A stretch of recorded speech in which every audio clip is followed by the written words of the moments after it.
औज़ुबिल्लाहि मिनश्शैतानिर्रजीम। बिस्मिल्लाहिर्रहमानिर्रहीम। अस्सलामु अलैकुम वरहमतुल्लाहि वबरकातुहू। शहनशीन पर तशरीफ़ फरमा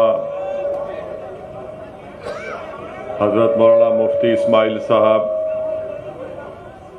रुकने असम्बली मालेगांव महाराष्ट्र मजलिस इत्तेहादुल मुस्लिमीन,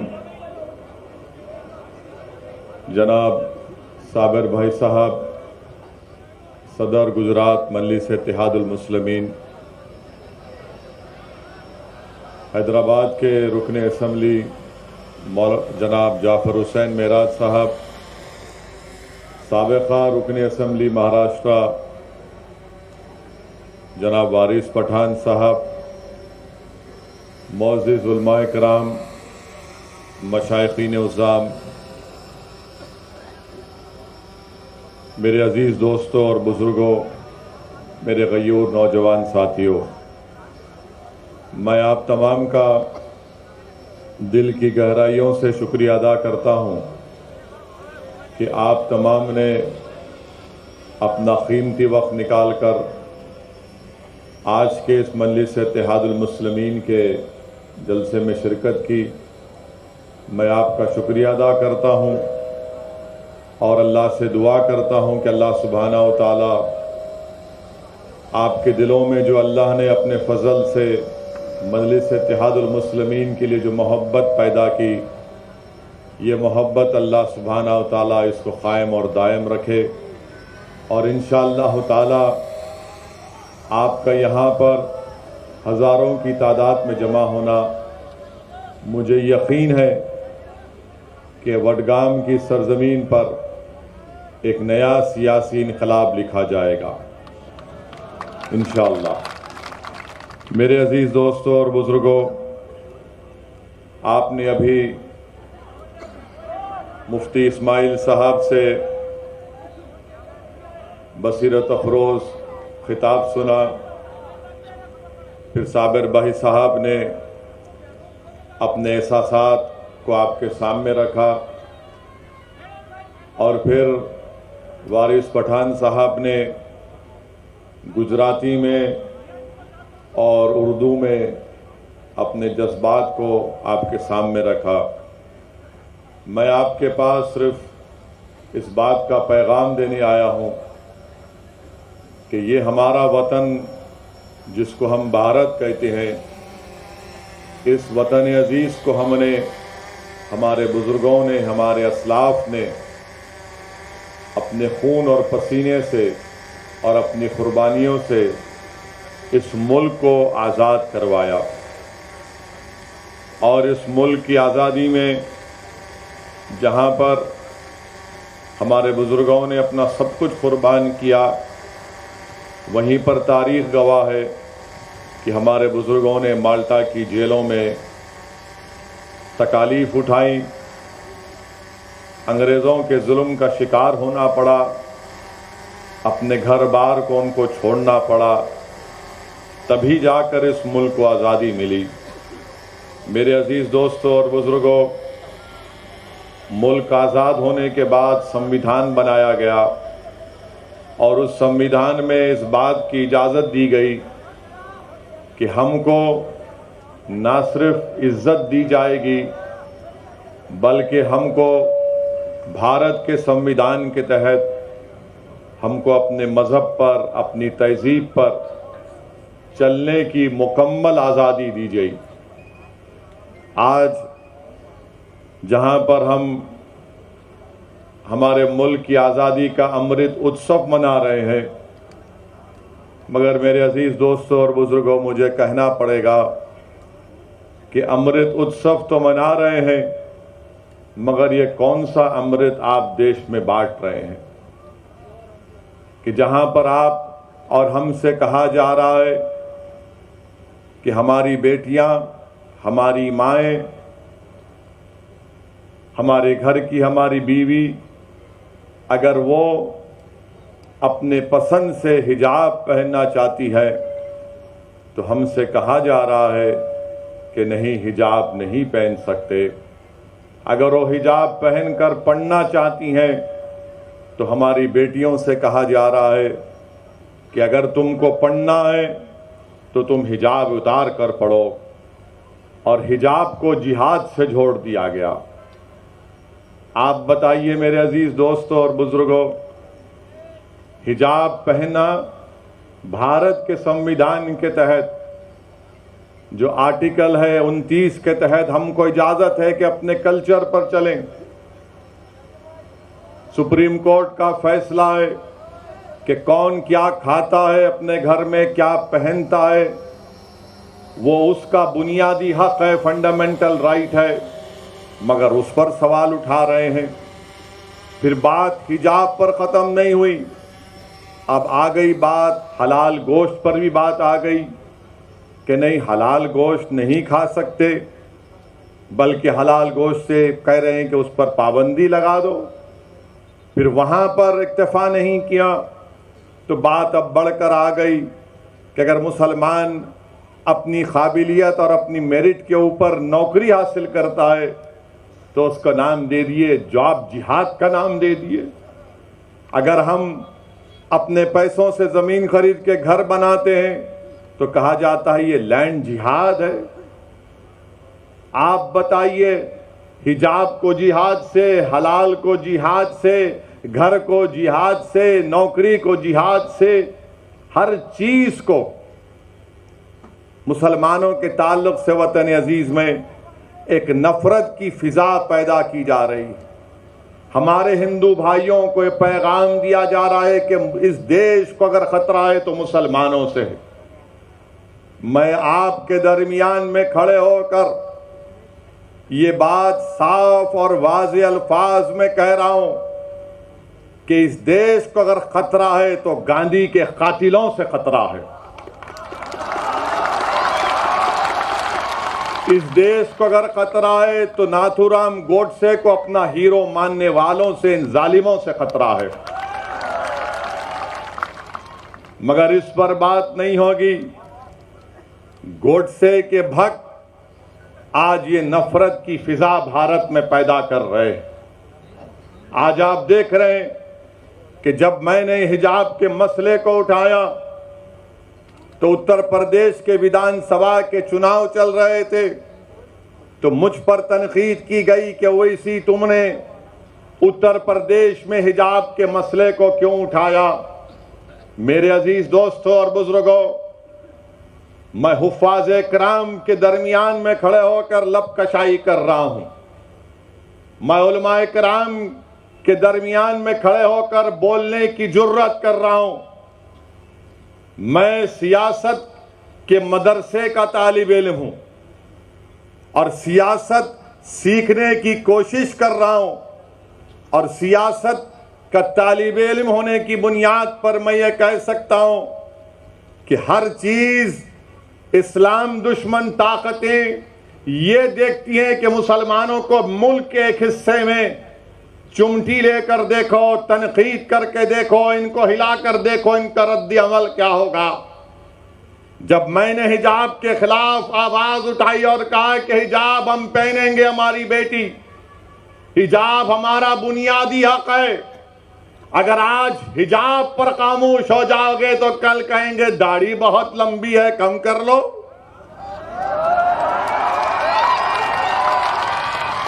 हमारी दाढ़ी पर बोलेंगे, उनकी दाढ़ी पर नहीं बोलेंगे।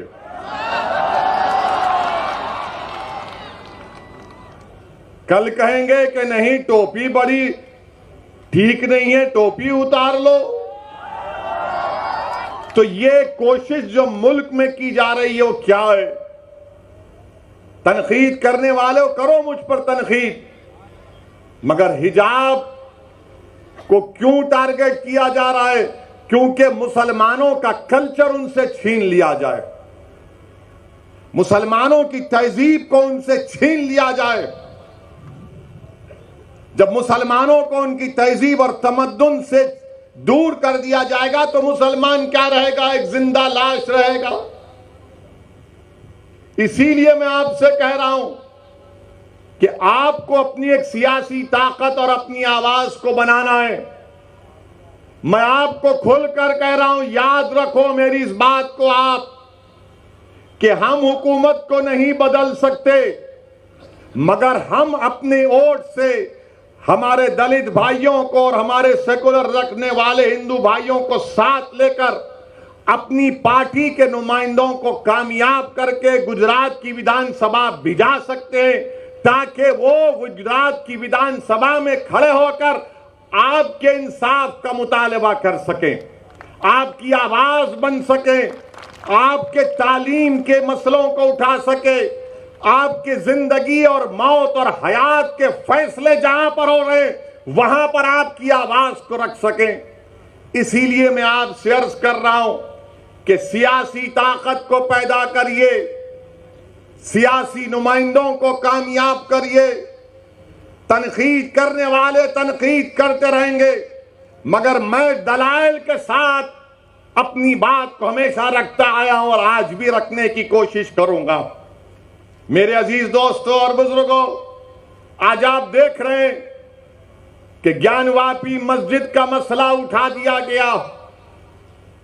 जब मैंने उस पर कहना शुरू किया तो फिर से उंगलियां उठाना शुरू कर दिए, तनकीद करना शुरू कर दिए कि आखिर तुम क्यों बोल रहे हो। तो फिर आप बोलो ना, जो मुझे खामोश रहने के लिए कह रहे हैं, आप क्यों नहीं बोलते। हिजाब के मसले में आपको बोलना चाहिए था, आप नहीं बोले। हलाल गोश्त का मसला आया, आपको बोलना था, आप नहीं बोले। नौकरियां मिल रही है नौजवान मुसलमान को, तो कहा गया जॉब जिहाद, आपको बोलना चाहिए था, आप नहीं बोले। अब मस्जिद का मसला आया तो हम जब दलाइल के साथ मस्जिद की बात करते हैं तो कहते हैं तुम क्यों बोल रहे हो। अरे याद रखो, मैं बोलूंगा, मैं इसलिए बोलता हूं, मैं इसलिए बोलता हूं क्योंकि मैं जिंदा हूं, मुर्दा नहीं हूं। मैं इसलिए बोलता हूं कि मेरे जमीर को मैंने अभी बेचा नहीं है, ना कभी बेचूंगा इंशाअल्लाह ताला। मैं इसलिए बोलता हूं कि मैं सिर्फ अल्लाह से डरता हूं, किसी मोदी से, योगी से नहीं डरता हूं।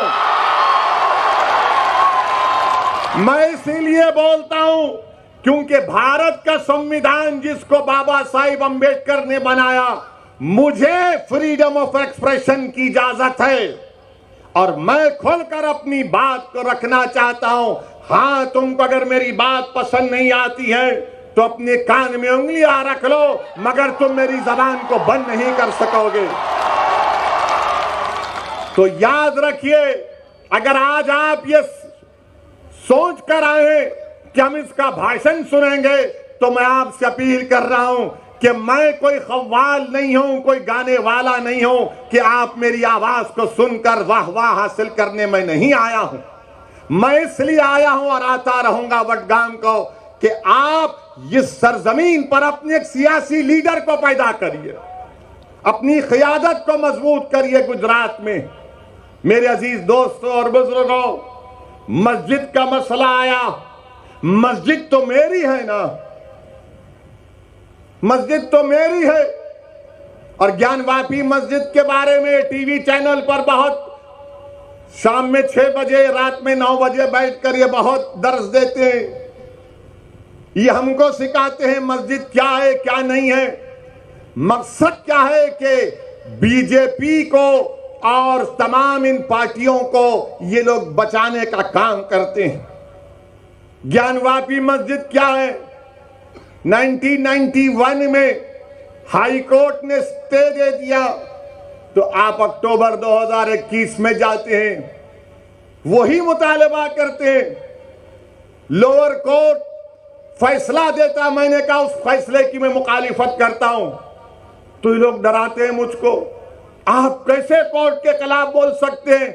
बोल सकते हैं कोर्ट के खिलाफ, इज्जत से इख्तलाफ कर सकते हैं। भारत है, कोई नॉर्थ कोरिया का सरबरा यहां का प्रधानमंत्री नहीं है। हम बोले, टीवी चैनल वाले आकर हमसे पूछे, तुमने कहा कि 91 में पार्लियामेंट ने कानून बनाया जिसमें कहा गया कि 15 अगस्त 47 को जो मस्जिद और मंदिर थी वो वही मौक़िफ़ उसका रहेगा। अब आकर ये बोलते नहीं, सर्वे हुआ, वीडियोग्राफी हुई तो आपको क्या तकलीफ है? हमको तकलीफ इस बात की है कि भारत के संविधान को कमजोर किया जा रहा है, सुप्रीम कोर्ट के फैसले को नजरअंदाज कर दिया जा रहा है। और अहमकों जो मुझसे सवाल कर रहे, वो 91 का सेक्शन 4 सब सेक्शन 2 पढ़ लो। सेक्शन 4 सब सेक्शन 2 साफ तौर से कहता है कि जो 15 अगस्त 47 को था वही रहेगा। मगर मेरे अजीज दोस्तों और बुजुर्गों, याद रखिए मेरी इस बात को, जब मैं 19, 20, 21 साल का था तो बाबरी मस्जिद को मुझसे छीन लिया गया। अब हम वही 19, 20 साल के बच्चों की आंखों के सामने दोबारा मस्जिद को नहीं खोएंगे इंशाअल्लाह ताला। क्या आप तमाम लोग अहद लेते हैं कि हम कोई मस्जिद को नहीं खोएंगे? क्या आप अहद लेते हैं कि अब हम कोई मस्जिद को नहीं खोएंगे? तो अगर अहद लेते हैं तो हाथ उठाकर कहिए नारे तकबीर, नारे तकबीर। इनको पैगाम मिलना चाहिए, मस्जिद को अब हम नहीं खोएंगे। तुम्हारे दिल फरेब और हथकंडों से हम जान चुके तुम्हारे हथकंडों को। और अल्लाह के रसूल सल्लल्लाहु अलैहि वसल्लम का हदीस शरीफ है कि मोमिन वो है जो 2 बार एक सुराख से नहीं डसा जाता। अब हम दोबारा नहीं इनको डसने देंगे। मस्जिद है और रहेगी इंशाअल्लाह ताला सुबह क़यामत तक। ज्ञानवापी मस्जिद थी और जब तक अल्लाह दुनिया को कायम रखेगा मस्जिद रहेगी इंशाअल्लाह ताला। और हमारा काम यह है कि हम अपने मस्जिदों को आबाद रखें। हमारी भी जिम्मेदारी है कि रमजान हो गया तो मस्जिद के दरो दीवार तरसती हैं कि कहां गए वो लोग जो रमजान के 30 दिन अल्लाह के घर में आकर सर्वसजूद हो रहे थे। तो याद रखो, मस्जिदों की हिफाजत पहले हमको अपने महल्लों की मस्जिदों को आबाद रख के रखना। अगर हम अपने महल्लों की, गांव की मस्जिद को आबाद रखेंगे तो ये शैतानी ताकतें जो ललचाई हुई नजरों से हमको अपनी तहजीब से महरूम करना चाहती हैं, इनको पैगाम मिल जाएगा कि अब दोबारा मुसलमान भारत का मस्जिद खोने को तैयार नहीं है। मेरे अजीज दोस्तों और बुजुर्गों, मगर आज्ञानवापी का मसला आया, हिजाब का मसला आया, तो क्या कांग्रेस पार्टी ने कुछ कहा? कोई कांग्रेस के लीडर ने कहा? नहीं बोलेंगे। क्या समाजवादी के या आप पार्टी के किसी कायद ने कहा? नहीं बोलेंगे। क्यों नहीं बोलेंगे? क्योंकि इनको मालूम कि मुसलमान तो डराओ, इसको डराओ और डरा कर वोट हासिल कर लो। इनको मालूम कि मुसलमानों का जहन उसमें डाल दिया गया कि नहीं नहीं, आपको सरकार को बदलना है। मेरे अजीज दोस्तों और बुजुर्गों, याद रखिए मेरी इस बात को कि हुकूमत को आप नहीं बदल सकते, अपने नुमाइंदों को आप कामयाब कर सकते हैं। अरे मस्जिद का मसला आया तो नहीं बोलेंगे, हिजाब का मसला आया तो नहीं बोलेंगे, दिल्ली के जहांगीरपुरी में गरीबों की दुकानों को तोड़ दिया गया तो मुंह नहीं खोलेंगे। मैं जब दुकानों को दिल्ली में तोड़ा जा रहा था, जब बुलडोजर दुकान के पास पहुंच चुके तो किसी गरीब ने मुझे फोन करके कहा कि ओवैसी का तुम आओगे या नहीं आओगे? मैंने कहा जरूर आऊंगा। पहली फ्लाइट लेकर दिल्ली को जब पहुंचा, हमारे दिल्ली के मजलिस के सदर कलीम हफीज साहब से कहा कि हमको जाना है। हम गए वहां पर, उसी मस्जिद में जाकर नमाज मगरिब अदा की। रास्ते में रोजा खोलना पड़ा, वक्त हो गया था। जिस मस्जिद के सामने उसकी दीवार को और गेट को शहीद कर दिया गया था। आप बताइए क्यों नहीं गए ये तमाम पार्टी के लोग जो मुझ पर इल्जाम लगाते हैं, जो मुझ पर इल्जाम लगाते जाना था ना, नहीं गए। क्यों नहीं गए? क्योंकि उनको मालूम मुसलमान को डराओ और वो खुद ब खुद आपको वोट देता रहेगा। मैं इस मिजाज में तब्दीली पैदा करने के लिए आया हूं। मैं आपसे कह रहा हूं कि सिर्फ अल्लाह से डरो, इन जालिमों से मत डरो। मैं आपसे अपील करने आया हूं कि आप अपनी आवाज को उठाओ। अगर मुल्क में ये तमाम हालात पैदा हो रहे हैं तो उसका मकसद क्या है कि भारत के मुसलमानों को डराया जाए, उनको खामोश कर दिया जाए और उनको मुसलमान सिर्फ उनकी घर तक रखा जाए और बाहर में मुसलमान के कोई मजारे ना करे। मैं आपसे अपील कर रहा हूं कि हम घर में भी मुसलमान बनकर रहेंगे, बाहर भी मुसलमान बनकर रहेंगे। हालात कुछ भी होंगे मगर हम डर कर मायूस हरगिज नहीं होंगे। हम डर कर अपने घर में नहीं बैठ जाएंगे। हिकमत के नाम पर बुज़दिली के मजारे नहीं करेंगे। मैं आपसे ये नहीं कह रहा हूं कि तशद्दुद पर आ जाओ। मैं आपसे ये कह रहा हूं कि अपने हौसलों को बुलंद रखो। मैं आपसे ये नहीं कह रहा हूं कि तशद्दुद करो। मैं आपसे कह रहा हूं कि सब्र का दामन मत छोड़ो, मगर जब मुकाबला होगा तो हिम्मत और हौसले को बुलंद रखो। और मुकाबला जमहूरियत के दायरे में रहकर होगा। मुकाबला जमहूरियत के दायरे में रहकर होगा। हम पीठ नहीं दिखाएंगे, सीना तान कर अपने हक के लिए लड़ेंगे। ये भारत का संविधान हमको इस बात की इजाजत देता है मेरे अजीज दोस्तों और बुजुर्गों। वहीं पर जहांगीरपुरी में हुआ तो मध्य प्रदेश में सेंधवा में, खरगोन में घरों को तोड़ दिया गया और कहा गया कि पत्थर फेंकते थे। अब बताइए, एक वसीम शेख जिसके हाथ कटे हुए हैं, क्या वो पत्थर फेंक सकता है? जिसके दोनों हाथ कटे हुए हैं उसकी दुकान को तोड़ दिया। एक 75 साल के ज़ईफ शख्स को खूब पीटा, कहा कि तुमने पत्थर फेंका। तो उस बूढ़े ने कहा, अरे मैं 10 कदम नहीं चल सकता, कहां पत्थर उठाकर फेंक सकूंगा। क्या कोई आवाज उठी कांग्रेस की तरफ से?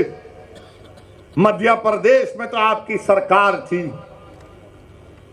गुजरात में खंबाट में, हिम्मतनगर में 10-10 साल पुराने गोडाउन थे, बीजेपी ने उन गोदामों को तोड़ दिया। कौन है ये लोग तोड़ने वाले? क्या गुजरात का मुख्यमंत्री, मध्य प्रदेश का मुख्यमंत्री, गुजरात हाई कोर्ट का चीफ जस्टिस है? क्या तुम कोर्ट के जज बन चुके कि तुम तय करोगे कि कौन किसका घर तोड़ेगा? अरे आज तुम गरीबों का घर तोड़ रहे हो, याद रखो अल्लाह देख रहा है। अल्लाह देख रहा है। फिरौन को भी अपनी ताकत पर गुरूर था, नमरूद को भी था, यजीद को भी था, मगर सबका इख्तिदार चला गया। अगर आज कोई इख्तिदार के नशे में चूर होकर कह रहा है कि घर तोड़ दूंगा, तुम कितने घर तोड़ोगे बताओ? तुम घर तो तोड़ सकते, मगर याद रखो इख्तिदार तुम्हारी हाथ से छीना जाएगा इंशाअल्लाह ताला। इख्तिदार किसी के पास नहीं रहता। बड़े बड़े लोग आकर चले गए। जब अलेक्जेंडर दुनिया से जा रहा था, जिसने आधी दुनिया को फतेह किया, तो उसने एक वसीयत की थी कि जब तुम मेरे जनाजे को लेकर जाओगे तो मेरे हाथ को खुले रखना। लोगों ने पूछा, अलेक्जेंडर द ग्रेट, इसमें क्या हिकमत है?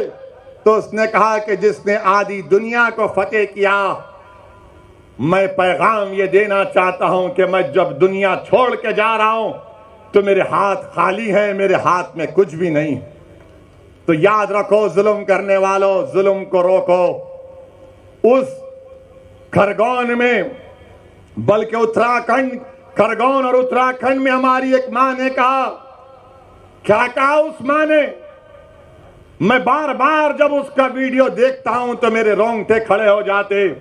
हमारी उस्मा ने कहा कि मैं सब्र कर लूंगी, अल्लाह नहीं करेगा इंशाअल्लाह। उस्मा ने कहा कि मैं सब्र कर लूंगी, अल्लाह नहीं करेगा। और मैं आपसे अपील कर रहा हूं कि अल्लाह पर तवक्कल करो, जिद्दोजहद करो मेरे भाई, मेरी मां और बहनें, जिद्दोजहद करो। सूरह आल इमरान में अल्लाह फरमा रहा है कि सब्र करो, कमर बस्ता हो जाओ और सिर्फ अल्लाह से डरते रहो। हमको जिद्दोजहद करना है।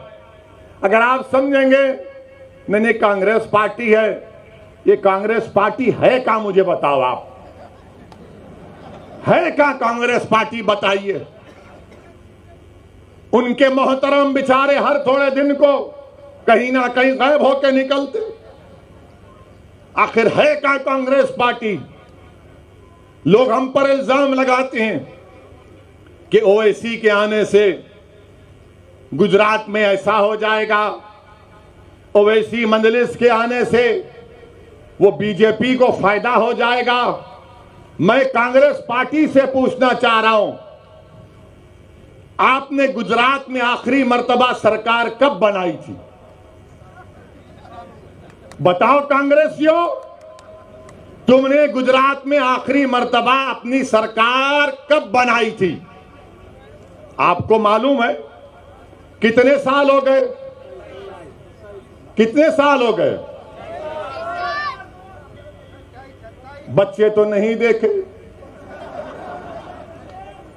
और नहीं देखेंगे इंशाअल्लाह। आप जो बुजुर्ग देखे वो देख चुके, वो भी नहीं देखेंगे। इतने सालों से ओवैसी नहीं आया, इतने सालों से साबिर नहीं आया, इतने सालों से मजलिस नहीं आई। आप कैसे हार गए? कैसे हार गए? क्या मेरे अजिन्नात आकर आपको बोले कि बीजेपी को वोट डालो? क्या मुफ्ती इस्माइल के मौकिल आकर आपको बोले? फिर कैसे आ रहे आप? इसका कोई जवाब नहीं है इनके पास। मगर अब जब आ रहे हैं तो कह रहे हैं देखो हमारे खाली 3 एमएलए हैं, तुम क्यों आए? आप भीख मांग रहे क्या मेरे से? 3 आपके एमएलए हैं, अगर मजलिस उसको 12 कर देगी तो आपका ही फायदा है ना इंशाअल्लाह ताला मजलिस के। हम 3 नहीं चाह रहे, हम बढ़कर चाह रहे हैं, हम अपना हिस्सा चाह रहे हैं। अगर हमारे गुजरात के पटेल भाई मुसलमानों की उनकी आबादी 1 है और उनके 47 एमएलए जीत सकते हैं और हमारे 3 क्यों जीत रहे हैं? बताओ कौन डील कर रहा है? कौन डील कर रहा है? मेरे अजीज दोस्तों और बुजुर्गों, और फिर कांग्रेस के 12 एमएलए बीजेपी में भाग गए। मेरे से पूछ कर गए थे क्या? 12 भाग गए। क्या मैंने उनको बिठाकर हैदराबाद की बिरयानी खिलाई?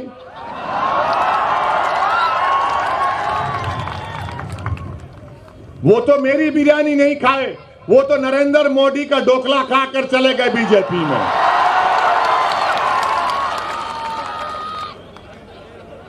अब कांग्रेस पार्टी कुछ नहीं बोलेगी इस पर। नहीं, आप क्यों आ रहे? राहुल गांधी अमेठी में हार गए, मैं नहीं था। कैसे हार गए राहुल गांधी बताओ? फिर आप केरल को जाते हैं, केरला को, वहां पर जीतते। क्यों जीतते? क्योंकि 35% मुसलमान है। अमेठी में हार गए, मैं नहीं था, मजलिस नहीं थी। मगर बोलेंगे नहीं नहीं ओवैसी वहां से गुजरा था, मैं तो गया भी नहीं। आपके 12-13 एमएलए गुजरात से चले गए। क्या यह बात सच नहीं है कि वडगाम के कांग्रेस के जो साबिका एमएलए थे मनी भाई चले गए, टाटा कर गए? क्या आपके खाने की दुकान पर मनी भाई खाकर गए थे क्या? कि भाई यहां पर अच्छा खाना मिलता है, मैं खा के जाऊंगा। मनी भाई चले गए। अच्छा, फिर एक और इनका एमएलए गया जिसका नाम है अश्विन कोटवाल। उसने पेपर में बयान दिया, मैं पढ़ा, जिसमें अश्विन कोटवाल ने कहा कि मैं कांग्रेस से जीतता जरूर था, मगर मैं, अश्विन बोल रहा है कि मेरे दिल में नरेंद्र मोदी की मोहब्बत थी। क्या मोहब्बत है कांग्रेसियों की, जबान पे मुसलमान और दिल में मोदी की मोहब्बत है, और आकर हमसे कह रहे हैं कि आप इलेक्शन क्यों लड़ रहे हैं। मेरे अजीज दोस्तों और बुजुर्गों, महाराष्ट्र की विधानसभा में असेंबली में मुफ्ती इस्माइल हमारे कायदे मुकन्नना है, और धूलिया से फारूक शाह हैं। आप उठाकर असेंबली की कार्रवाई देख लीजिए। बिहार में मजलिस के 5 एमएलए हैं, बिहार की विधानसभा को हिला के रख देते हैं। सीमांचल के इंसाफ की बात होती है।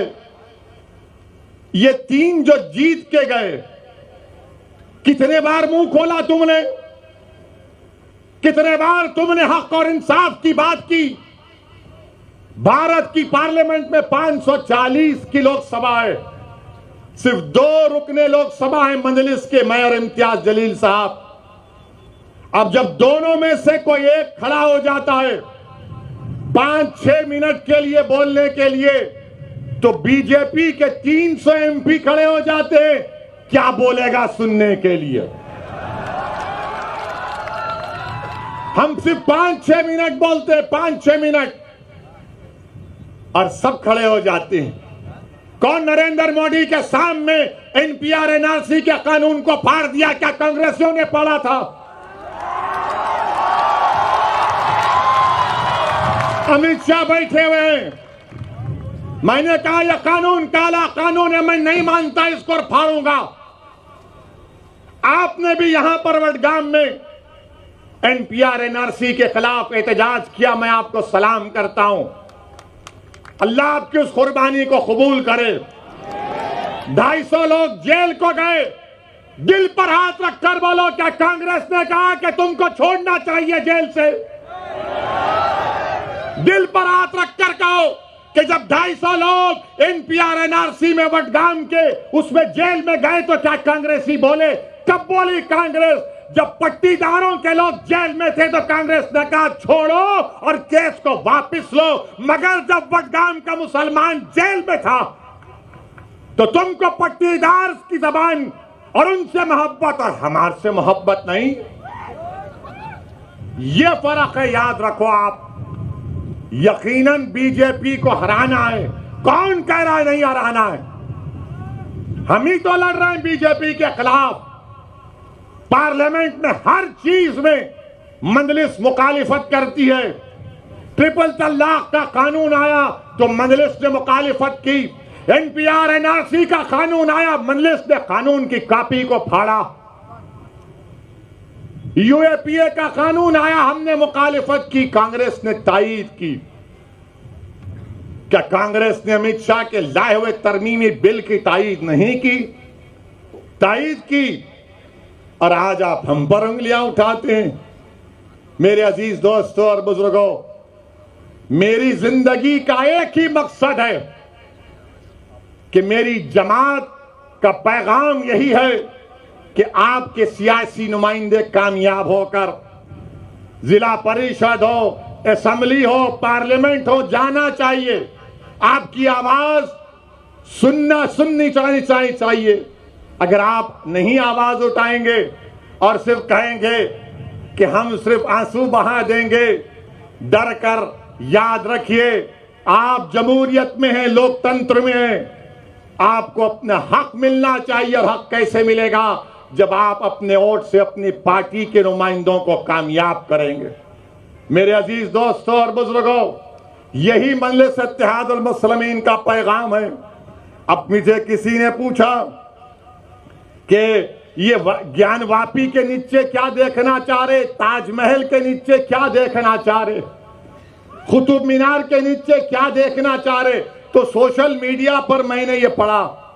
मेरे को नहीं मालूम, वल्लाहु आलम।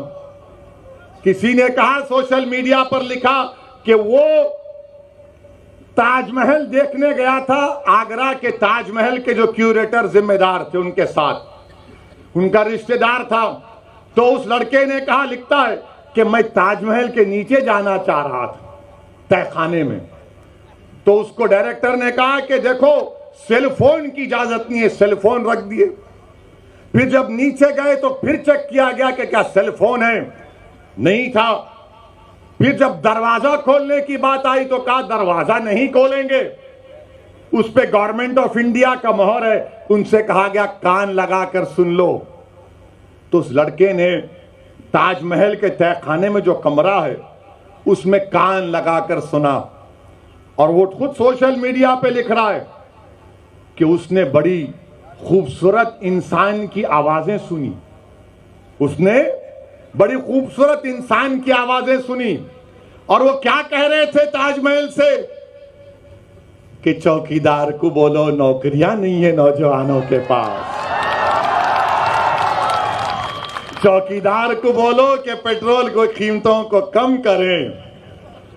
आवाज, सुरीली आवाज आ रही थी कि चौकीदार से बोलो कि महंगाई बहुत बढ़ गई, कम करो। और फिर बाद में आवाज आई कि चौकीदार चोर भी है। ये मैं नहीं, वो तो लिखा है। मुझ पर केस नहीं बुक कर सकते आप, सोशल मीडिया में आया है। ताजमहल के तहखाने में क्या है? अमा यार, हमारे घर में चिराग नहीं जल रहा है गरीबों के, तुमको ताजमहल के तहखाने की फिक्र है, कुतुब मीनार की फिक्र है, तुमको हर चीज की फिक्र है, मगर भारत के गरीबों की फिक्र नहीं।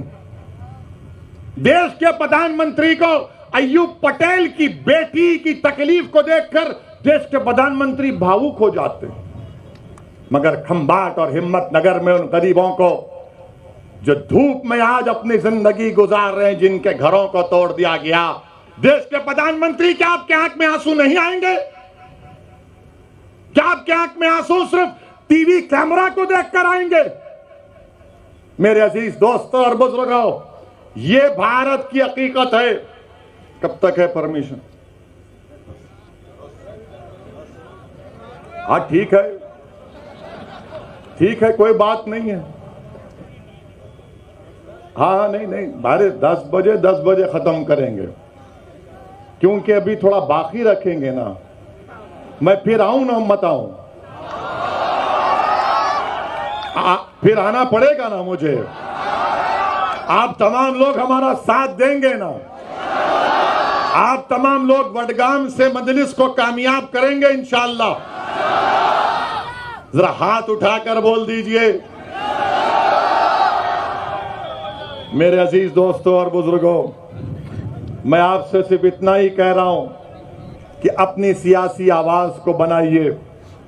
मेरी जिंदगी का, आपकी जिंदगी का कोई भरोसा नहीं है। जब हम उत्तर प्रदेश में थे तो 6 गोलियां चलाई गई, अल्लाह का करम था बच गए। तो ये जालिम बोले नहीं, नीचे क्यों चलाए? तो मेरे प्यारे, कभी तुम अपने घर में खुद अपनी बीवी को बोलो कि बेगम मैं गाड़ी में बैठता हूं, जरा मेरे पैर के करीब मार के दिखाओ। एक पटाखा इनको फुटता है तो रात भर नींद नहीं आती। तो बहरहाल अजीज दोस्तों और बुजुर्गों, आपका तहे दिल से शुक्रिया कि आप तशरीफ लाए। मैं आपको सलाम करता हूं और आपसे वादा कर रहा हूं कि वडगाम को फिर से आऊंगा और आपके किसी एक दुकान में बैठकर खाना भी खाऊंगा। अस्सलाम वालेकुम व रहमतुल्लाहि व बरकातहू।